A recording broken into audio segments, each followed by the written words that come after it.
Hi everybody, happens to be another one of our Ford Cobra engines. This is a 427 Ford Cobra.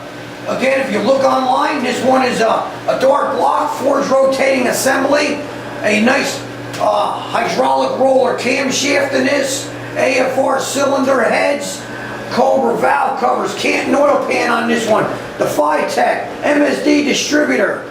This has got one of our different new systems on here. It's a CVR system, I think it is. This one happens to have a full boat system. It's a little bit different, but what we like about it, got real thick belts, 8-groove belts on it or something. But again, you're looking for anything that we can help you with.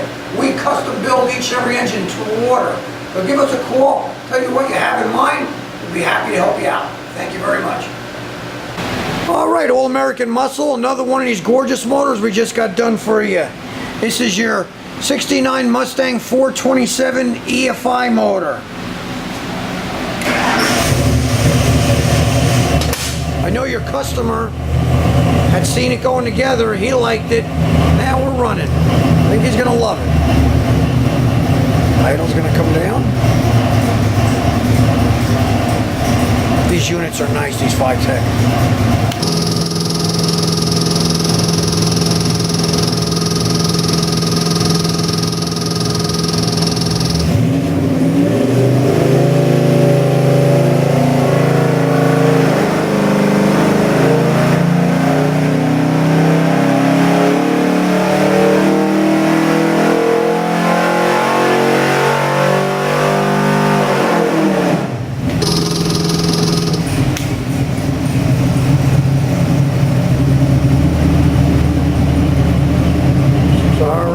Nice. 605, 605. Not bad. There you go.